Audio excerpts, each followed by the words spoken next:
Okay.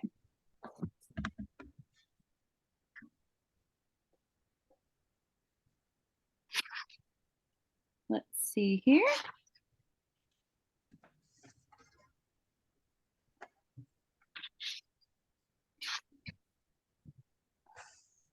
Like, I honestly had to look up oppressed because like, I've heard it, but I've never really just knew what it meant.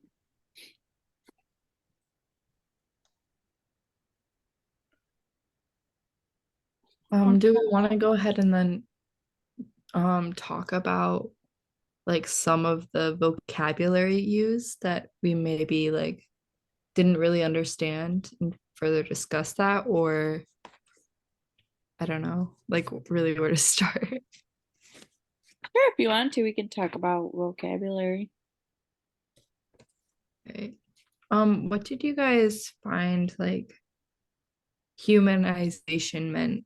Like what would be your definition of it, I guess? Um, I have it underlined somewhere. I just have to find it. I have like,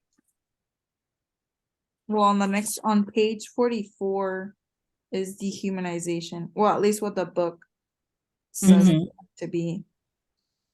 Um, but somewhere I in think the, humanization is earlier than that. Like it talks about humanization and then it talks about dehumanization. Yeah, that's all like right in the beginning. on the Yeah. first,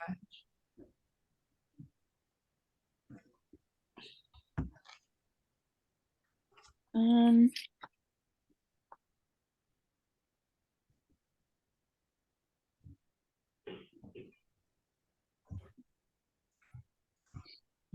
So it's like the definition is like recognizing the common humanity in one's opponents and including them in one's moral scope. Is that the dictionary definition? Mm-hmm. Okay. What I got, or like, I guess like a more simplified version is the natural drive to affirm ourselves as human beings. Okay. So like, I guess just like civilized actions. It also says like the process of making something less unpleasant Yeah. and more suitable for people. okay. So I'm trying to think of like a comparison.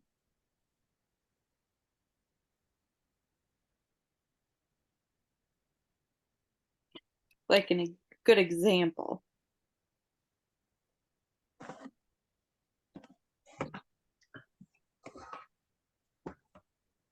Well, like so I had in here like it talks about how true generosity consists um precisely in finishing um or I'm sorry, in fighting to destroy the causes which nourish nourish false charity.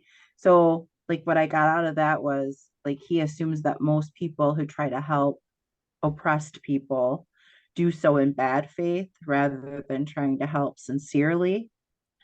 So, but not knowing the best way to do it, like the best way to help. Um, Yeah.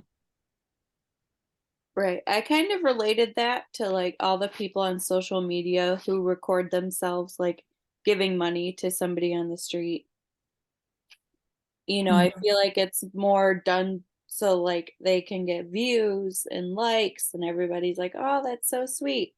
Instead of the thought of actually just helping the person and doing it without, all the outside stuff.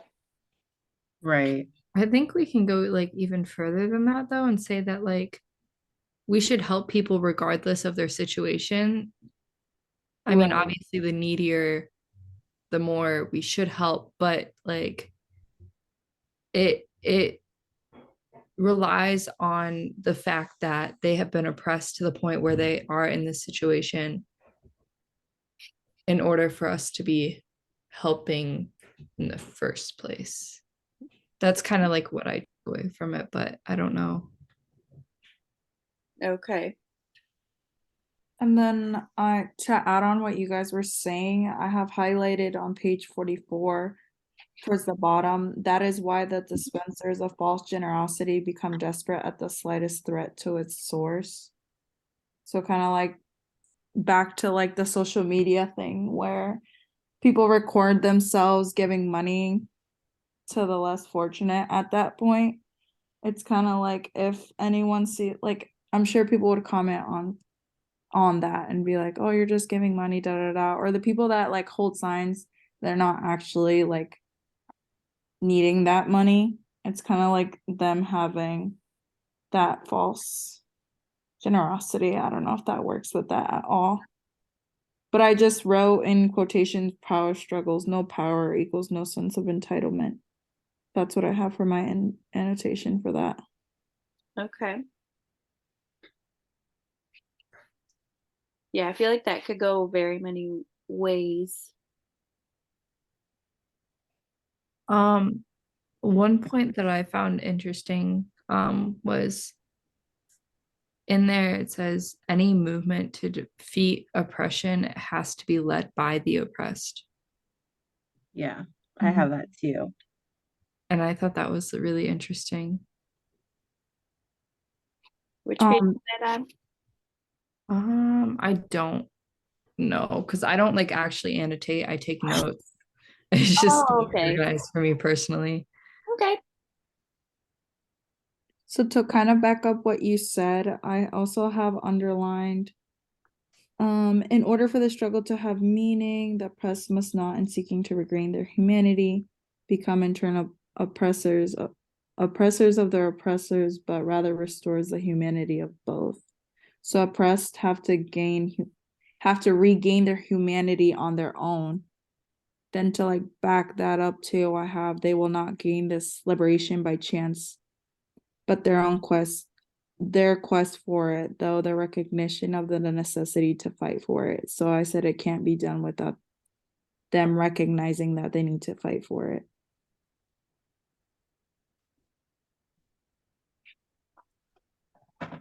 And then kind of back to like the oppressed and the oppressor, I kind of have like, this is just like random annotations that I have. Like in this one, I had psychology question mark on after this annotation. It says this is on page 45. This phenomenon derives from the fact that the oppressed at that certain moment of their existential experience adopt an attitude of adhesion to the oppressor, which I just think is a form of psychology of like someone mistreating you, kind of like domestic violence. Survivors, I kind of feel as though like, when someone goes back to that person, it has to do with like a form of like psychology of then going back to someone that's obviously not good for them. I feel like in that way, the oppressor in some form attached to the oppressor just based on how they're made feel. Right. Mm-hmm. And then right under that, it says, but their perception of themselves as oppressed is impaired by their submersion in the reality of oppression. So it's kind of like what I was trying to say before, that they see themselves as kind of being like when someone's submissive to somebody else, you only see what they see. Yeah. Or what they want you to see. Right.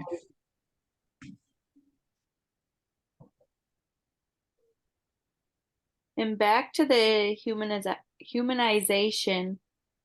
I found an example that says like humanization towards people, because like an example was people humanizing their pets, but more of a better one, like humanizing people.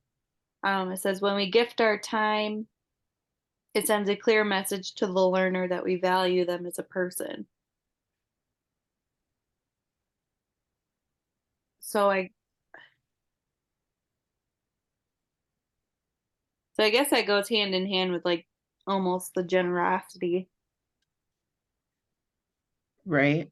Like, you know, Yeah. somebody, if you saw somebody homeless on the street, instead of, you know, just kicking dirt by them or whatever, you just, you know, if you took the time to say, hi, you know, how's your day going?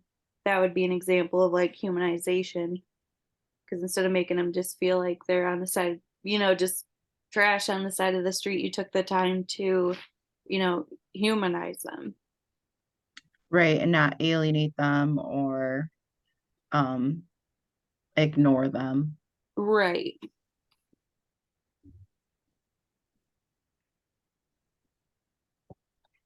Where is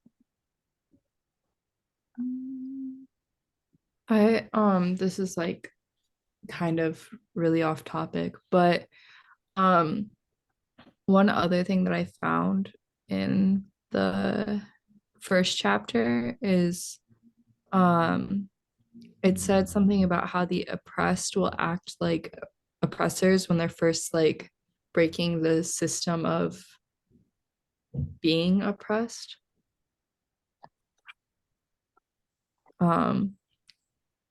Which like Yeah, I the just suffering from like the duality. yeah, and just like repeats the cycle because of that, at least at first, it seems.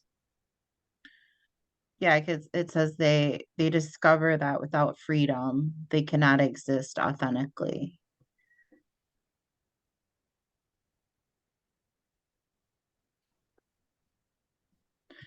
And yet they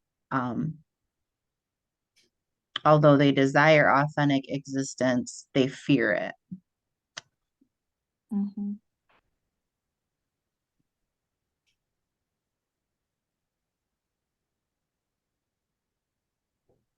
One I found in the first chapter, it's talked about on page 59. Says the oppressors do not perceive their monopoly on having more as a privilege, which dehumanizes others and themselves. And if others do not have more, it is because they are incompetent and lazy. The worst of all is their unjustifiable ingratitude towards the generous gestures of the dominant class. So I feel like it's all just kind of going hand in hand with, you know, talk about true generosity and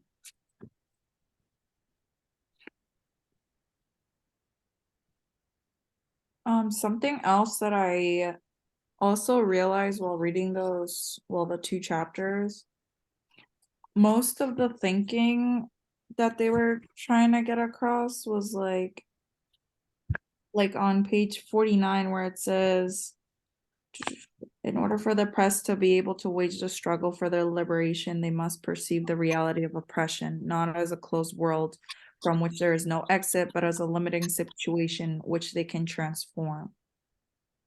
I saw transforming as like a lot within my annotations. Like Mm-hmm. wherever there was transform, I just highlighted that because it's like reiterating that back to that. Right, because they're basically like they're relearning long held beliefs and attitudes towards society along Right. the way. Mhm.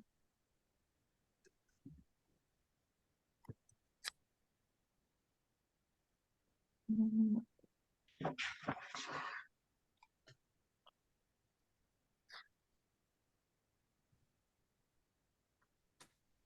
And then back to like what it's like to be oppressed, it just says oppression is domesticating. To no longer be prey to its force, one must emerge from it and turn upon it. I had that highlighted as well. And then something that I hope that you guys can help me better understand. I was trying to understand objectivity and subjectivity, but it just wasn't clicking. because it says one cannot conceive of objectivity without subjectivity. And then it says to deny the importance of subjectivity in the process of transforming the world and history is naive and simplistic. Okay. That's on page 50. But I wasn't sure like how to depict that. Like what each individual thing meant. I know one can't exist without the other. I understood that. What I'm not understanding is what each individual, how to differentiate both of them.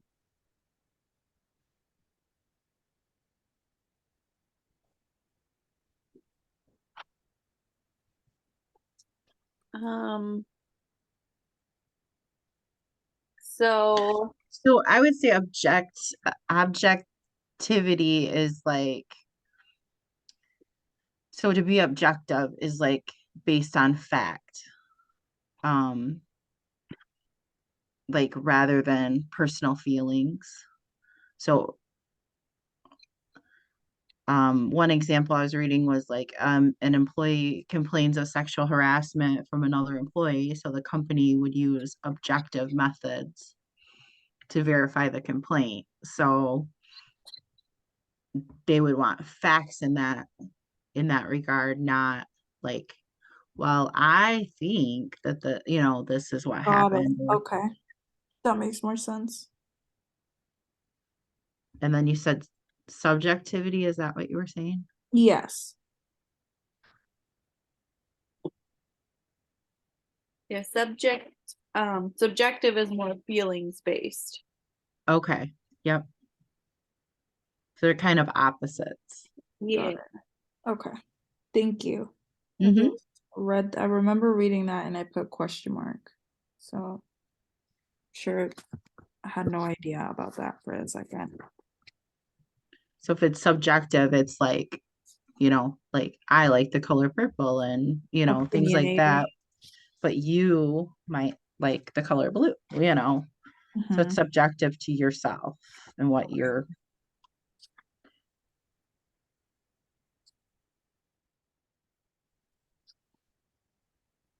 I'm trying to bring up like the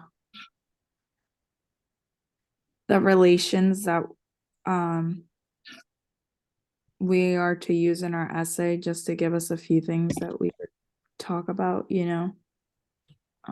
like for the next chapter they have banking concept and problem posing concept for chapter 2. Well, I'm just saying for chapter 2.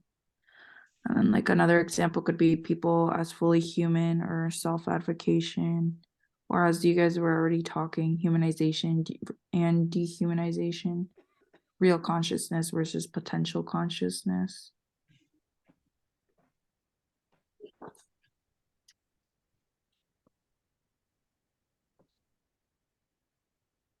Mm.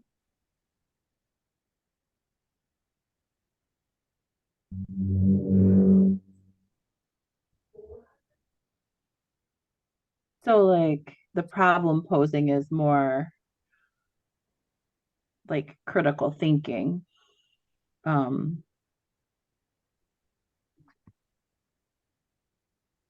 Right. And versus like the banking concept where, it's stuff that is just kind of I said that memorize things and bring up facts and rely on someone else to tell you which facts and ideas are useful and correct, where the problem posing is you're breaking it down, thinking. right. I said problem posing is engaged learning, while as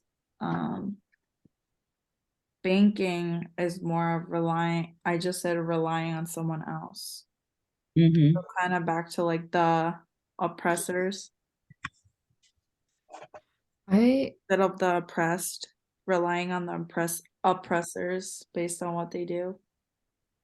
Kind of like everything started with the teacher knows, the teacher talks, the teacher this. Mhm.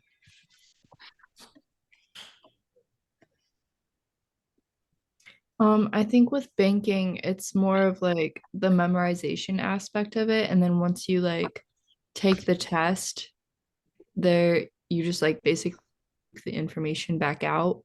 Whereas with like um actively like being more curious and engaged, um you're like actually comprehending it more.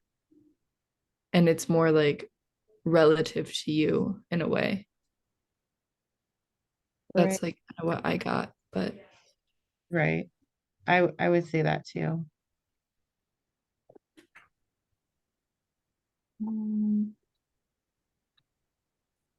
Yeah, on page 81, it says, like backing up what you just said, the students no longer docile listeners are now critical co-investigators in dialogue with their teacher, with as in like being more committed with their own life. And then there was another one, I just need to find it. Oh, and on page 83, it says, in problem posing education, people develop their power to perceive critically the way they exist in the world in which they find themselves. They come to see the world not as a static reality, but as a reality in process, in transformation. That's where I see transformation again. Mhm. Earlier, we were talking about that.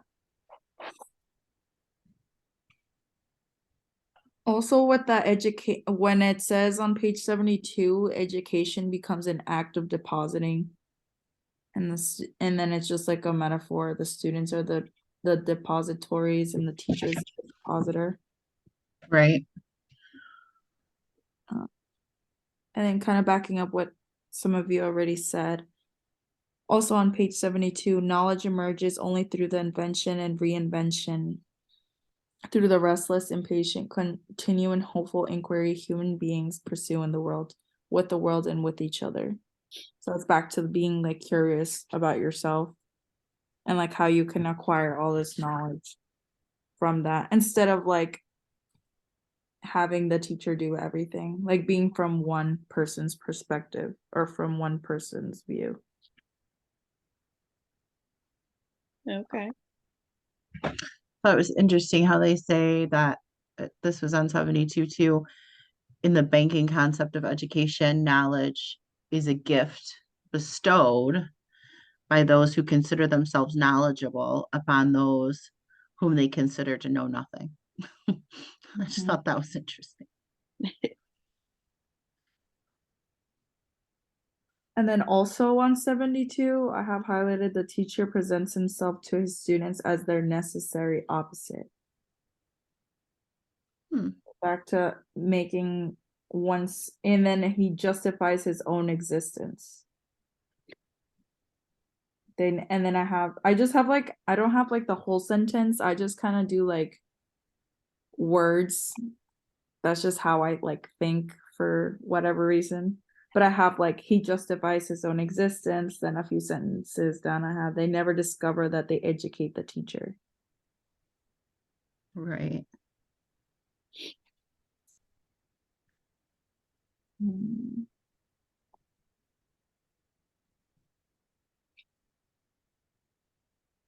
then on 74, I have highlighted, indeed, the interests of the oppressors lie in changing the consciousness of the oppressed, not the situation which oppresses them.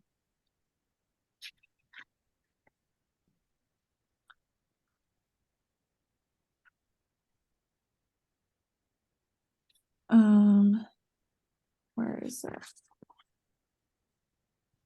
I have like scribbles everywhere. Can't even read my own scribbles. Did any of you look up like the passages in a different language? I didn't. I just like was like Googling the definition of like words and other like another way to say something just because everything was so combined together that I feel like that was the easiest way for me. But Right. I feel like if next time I might just put in the whole passage and then see what pops up, Yeah, I know. I think I might do that just so I know what it's talking about. Right. It's just like I know sometimes they like at the bottom they try to put like what certain things mean or what they are. Right. Yeah. But I feel like that it confused me a little bit more than I thought it would.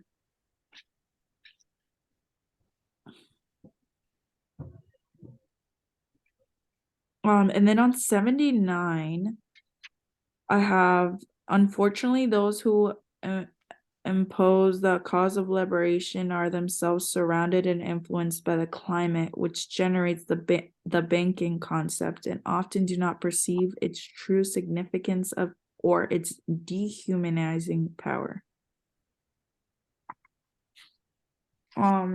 Where did we, and then back on chapter 1 we talked about liberation too. And then just to backtrack a second to the liberation part, on page 49 I had liberation is thus a childbirth in a painful one. I had And that then too. I said this changes the way of living, and then I just have a few things under that as well. And then also the solution cannot be achieved in idealistic terms. And then I just have like not easy. And then I'm trying to find what else I have in here. On page 80, I also have underlined the teacher is no longer merely the one who teaches, but one who is himself taught in dialogue with the students, who in turn, while being taught, also teach the teacher. So that was kind of like what they were describing problem posing education as well to be. So that was on page 80, which kind of went with what we said from page 72. And then in this process, so in the problem posing education process, arguments based on authority are no longer valid. So not just because you're a teacher, all your arguments are going to be valid now. In order to function, authority must be on the side of freedom, not against it.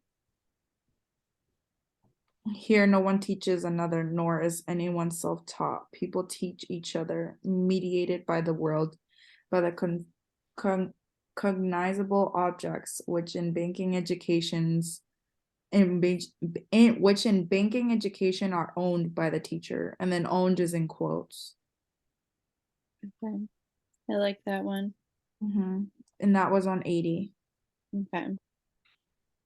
Alrighty, we have 1 minute left. Is there anything anybody wants to say left or last minute things? Is everybody good? I had just written down like banking education combats this transformation again by turning people like into puppets because you're kind of just following what someone else tells you to do or tells you is important. Okay. I wrote down oppressors combine banking education with welfare, which treats oppressed as outsiders, and then the oppressed cannot be integrated. They must transform society completely. So, like, by going back into society, it's defeating the whole purpose, basically. But that's all I really had down.